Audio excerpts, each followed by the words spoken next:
Hello guys, welcome back to my channel. So मैले आज चाहिँ फेरि यहाँ चाहिँ के भनेछु भने जस्तै कि अब मैले चाहिँ यहाँ भने चाहिँ ट्रान्सफर्मरको टेस्टिङ अफ अ ट्रान्सफर्मर भने चाहिँ जस्तै नो लोड अथवा ओपन सर्किट टेस्टको लागि चाहिँ मैले गरेको छु। यो भने चाहिँ के हुन्छ भने जस्तै सबैभन्दा पहिला open circuit test open circuit test अथवा test of no load open circuit test अथवा नो लोड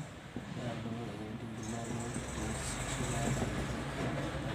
भनेपछि मैले चाहिँ यो चाहिँ गर्नुपर्दैछ। सबैभन्दा पहिला हामीले फिगर बनाउँदाखेरि कसरी बनाइन्छ भन्दाखेरि सबैभन्दा पहिला त हामीले यहाँ जान्नुपर्छ ट्रान्सफर्मरको बनाउनु पर्ने हुन्छ। ट्रान्सफर्मरको बनाउँदाखेरि हामीले ठ्याक्क यस्तो बनाऊ ट्रान्सफर्मरको यो बनाइसके पछाडि के हुन्छ यो भित्री ठ्याक्क अनि त्यस पछाडि यो भने पछाडि यहाँबाट गर्ने अनि त्यस पछाडि यताबाट आएर यस्तरी भइदियो। यो भने प्राइमरीको भइदियो। ल यो सेकेन्डरीको अलिक ठुलो बनाऊ।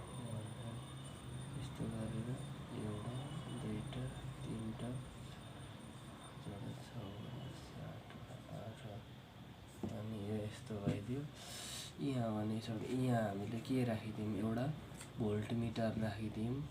भोल्टमिटर है भोल्टमिटर राखिदिउँ। त्यहाँ एउटा भोल्टमिटर राखिदिउँ अनि यो गरेर यो यस्तो आइदियो। योबाट त्यहाँबाट आइदिइसके पछाडि चाहिँ हामीले चाहिँ यो केसमा चाहिँ के गरियो त भन्दाखेरि अबको केसमा यहाँबाट गरेर सिरिजमा करेन्टलाई राख्यौँ हामीले हैन। करेन्टलाई सिरिजमा राख्यौँ अनि करेन्टलाई सिरिजमा राखिसके पछाडि के हुन्छ फेरि हामीले यहाँ वाटमिटर राखिदिउँ। वाटमिटर छ यो वाटमिटर है वाटमिटर छ त्यो यो भोल्टमिटर जस्तै कि यहाँ भने V भोल्टमिटर भइदियो अनि त्यसपछि W वाटमिटर भइदियो अनि त्यस पछाडि अर्को के हुन्छ यो VW अनि त्यस पछाडि A मिटर राखिदिउँ। अनि त्यस पछाडि यो दुईवटा गरेर चाहिँ हामीले चाहिँ सबैभन्दा पहिला चाहिँ के हुनुपर्छ त भन्दाखेरि यो गरेर चाहिँ यो चाहिँ हामीले एउटा त्यो राखिदिउँ। अनि त्यसपछि रेसिस्टेन्स यो चाहिँ हाम्रो चाहिँ केमा गऱ्यौँ भन्दाखेरि यस्तो गरेर यहाँ प्यारालल केसमै ल्याइदिउँ। हामीले यति गरिसके पछाडि प्याराललमा ल्याइदिउँ। अनि त्यसपछि यो यस्तरी जोडेर आयो। यो भने पछाडि के हुन्छ यति गरिसके पछाडि यो गरिसके पछाडि यस्तो आइदियो। फेरि भोल्टमिटर राखिदिउँ। प्याराललमा भोल्टमिटर छ है हाम्रो प्याराललमा भोल्टमिटर छ। यता नि प्याराललमा भोल्टमिटर नै छ यता नि प्याराललमा भोल्टमिटर नै छ। अब भोल्टमिटर पछाडि हेरौँ लेट्स सी अटो ट्रान्सफर्मर नै राखिदिउँ। यहाँ भने पछाडि यो भने पछाडि के हुन्छ यो भने पछाडि यहाँ एउटा एसी सिग्नल दिउँ। अनि त्यस पछाडि यो यस्तो गरेर चाहिँ यहाँबाट चाहिँ यस्तो गरेर चाहिँ यो यस्तोमा दिउँ। यो भने पछाडि अटो ट्रान्सफर्मर यो भने पछाडि ल यति भइदियो। यो भने पछाडि मानिलो अटो ट्रान्सफर्मर ल एक नम्बरमा के चाहियो भने पछाडि हामीलाई त्यो भने पछाडि भोल्टमिटर प्यारामिटर 4वटा चाहियो के भने पछाडि भोल्टमिटर हाम्रो केमा छ भोल्टमिटर भनेको हाम्रो प्याराललमा छ। प्याराललमा राखिएको छ। यसलाई प्याराललमा राखेको छ। वाटमिटरलाई भने पछाडि सिरिजमै छ। अनि त्यस पछाडि ए मिटर भनेको सिरिजमै छ क्या हाम्रो सिरिजमै छ। यति तीनवटा यति गर्दाखेरि हाम्रो चाहिँ के भइदियो त भन्दाखेरि यस्तरी हामीले वाटमिटर ओपन सर्किट टेस्टमा युज गर्दाखेरि जस्तै कि अब यहाँ भने पछाडि यो भने पछाडि प्राइमरी टर्न यो भने चाहिँ सेकेन्डरी टर्न भइदियो। यो भने पछाडि के हुन्छ फ्लक्स फ्लक्स चाहिँ कोरमा चाहिँ यस्तो छ, यो फाइ छ होइन। त्यसो गर्दाखेरि यो चाहिँ यस्तरी जान्छ, यस्तरी जान्छ, अनि यो चाहिँ यस्तरी आउँछ, यस्तो आउँछ। अनि त्यसो हामीले यो यतापट्टि नि सेकेन्डरी वाइन्डिङमा पनि भोल्ट मिटर राख्यौँ, अनि यता अगाडि चाहिँ भोल्ट मिटर सबै राखिदिउँ, भोल्ट मिटर अनि वाट मिटर नै राखिदिउँ, वाट मिटर राखिदिउँ। अटो ट्रान्सफरको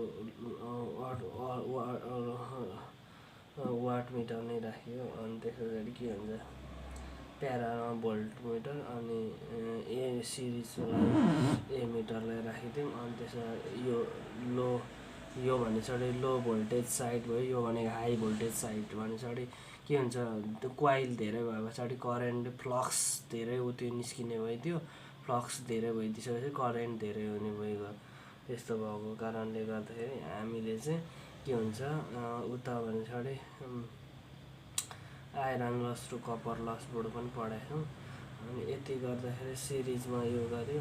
अनि त्यसबाट हाई भोल्टेज वाइन्डिङ साइडमा चाहिँ ओपन सर्किट सो गर्नको लागि चाहिँ हाई भोल्टेज साइडमा high voltage winding, high voltage side, high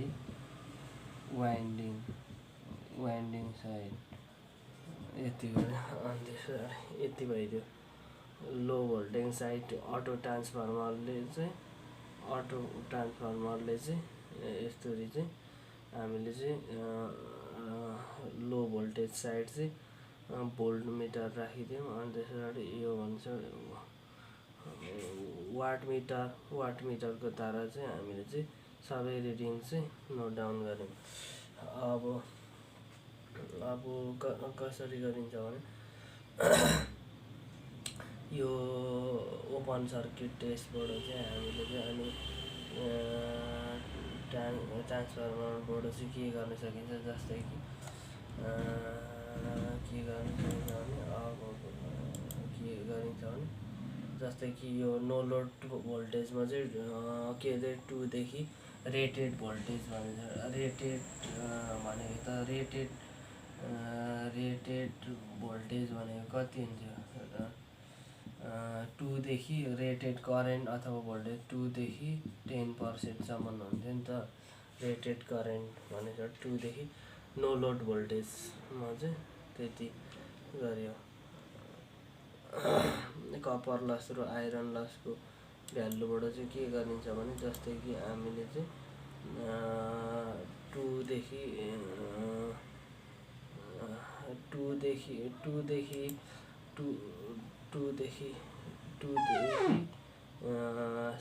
10 अथवा 2 to 6 रेटेड भोल्टेज चाहिँ हामीले रेटेड करेन्ट चाहिँ हामीले चाहिँ जस्तै कि अब यहाँ भन्छ रेटेड करेन्ट भने चाहिँ के हुन्छ 10 एम्पियर क्या।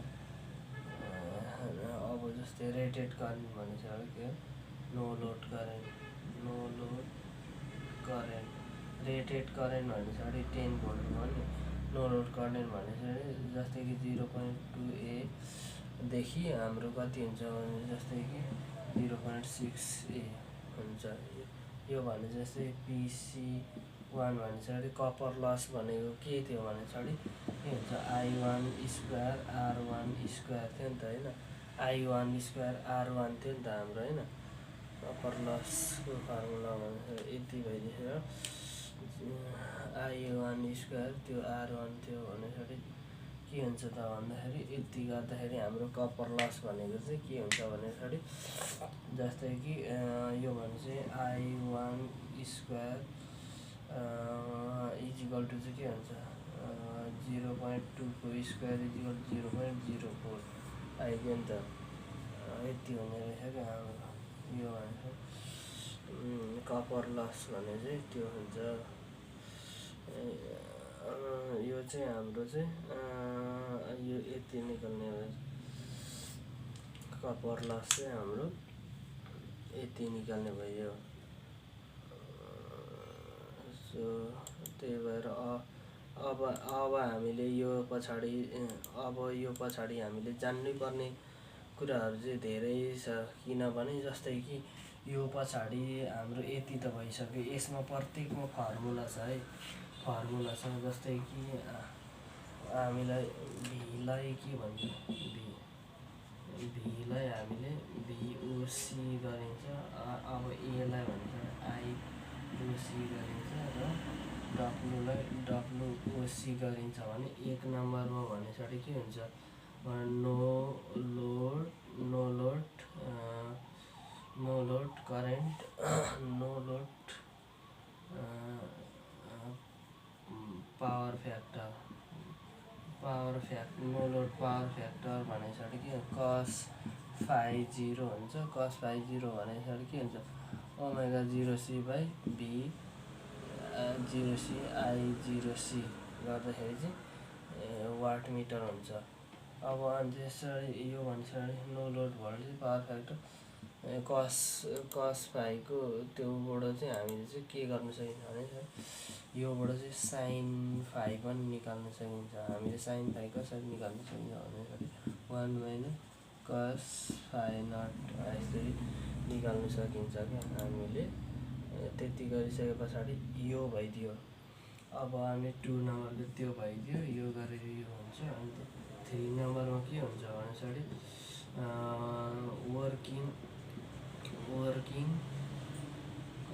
Working component of no load current working I W equal to के हुन्छ त भन्दाखेरि यो भनेपछि I0C कस हुन्छ नि त। यो भन्छ कस हो। वर्किङ कम्पोनेन्ट भन्ने बित्तिकै कस फाइ नट एम्पियरमा नापिन्छ। अब जस्तै 4मा भनेपछि 4मा भनेको हाम्रो के हुन्छ त भन्दाखेरि अर्को भनेपछि वर्किङ कम्पोनेन्टदेखि अब magnetising MAGNETI magnetising component of no load current भनेपछि के हुन्छ भनेपछि यो त आइएमले डिनोट गरिन्छ। आइएम भनेपछि I0C साइन फाइ नट भइदियो। यो भनेको एम्पियरमै नापिन्छ। यो चाहिँ फर्मुला है, जस्ट हामीले ओपन सर्किट टेस्टको न्युमेरिकलहरू गर्नुपर्ने हुन्छ त्यतिखेर। अनि 5मा भनेपछि म्याग्नेटाइजिङ कम्पोनेन्टदेखि अर्को भनेपछि के छ हाम्रो, म्याग्नेटाइजिङ कम्पोनेन्टदेखि अर्को भनेपछि के हुन्छ भनेपछि रेसिस्टेन्स भनिन्छ। जस्तै कि म्याग्नेटाइजिङ कम्पोनेन्ट त्यो भइदिइसके पछाडि अब अर्को भनेपछि component of resistance no load current of resistance. अनि त्यस पछाडि equivalent exciting EQUIVILANT equivalent EXCITING equivalent exciting resistance भनेपछि के हुन्छ, equivalent resistance R is equal to के हुन्छ, यो भनेपछि VR इजिकल टु V/I हुन्छ नि त। VOC/I भनेको के हो त हाम्रो, I भनेको चाहिँ IW हुन्छ क्या, IW। VOC/ यो भन्छ वर्किङ कम्पोनेन्टको IW के भनिन्छ कि। अनि 6मा के हुन्छ, equivalent exciting reactance REACATANCE reactance X naught भनेको चाहिँ के हुन्छ त भन्दाखेरि यो भनेको चाहिँ के हुन्छ भनेपछि VOC/IM हुन्छ क्या। के अरे VOC/IM हुन्छ क्या। VOC भोल्टेजलाई चाहिँ हामीले भोल्टेज ओपन सर्किट भोल्टेज के अरे भोल्टमिटर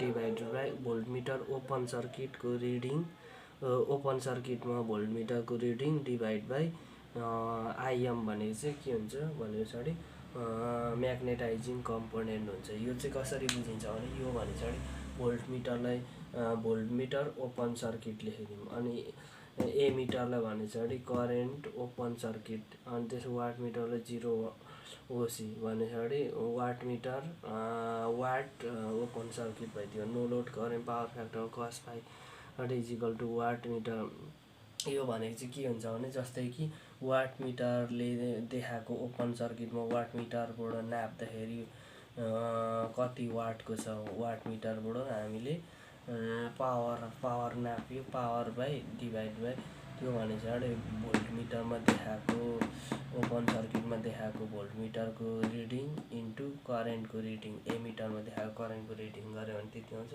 अनि यो भनेको चाहिँ के हुन्छ, आइएम भने working component of no load current भनेको चाहिँ के हुन्छ भने आइएम, यो भने चाहिँ यो I0C एमिटरले रिडिङ गरेर चाहिँ यो एमिटरमा देखाएको कुरा रिडिङ 0C करेन्ट इन्टु कस फाइ नट गर्ने। अनि त्यस पछाडि यो magnetising component of no load current I M त्यो गरेको चाहिँ I0C साइन फाइ नट हुन्छ। अनि यो भनेको चाहिँ के हुन्छ, इक्विभ्यालेन्ट एक्साइटिङ रेसिस्टेन्स भनेको पछाडि के हुन्छ भने पछाडि यो भने पछाडि यो भोल्ट मिटरको रिडिङ, भोल्ट मिटरले देखाएको रिडिङ डिभाइड बाई के हुन्छ वर्किङ कम्पोनेन्टले डिभाइड गऱ्यौँ। अनि त्यस पछाडि रिएक्टेन्स एक्स नट भनेको चाहिँ भोल्ट मिटरले ओपन सर्किटमा भोल्ट मिटरको रिडिङ डिभाइड बाई आइएम भनेको चाहिँ के हुन्छ भने पछाडि के हुन्छ अरे आइएम भन्ने बित्तिकै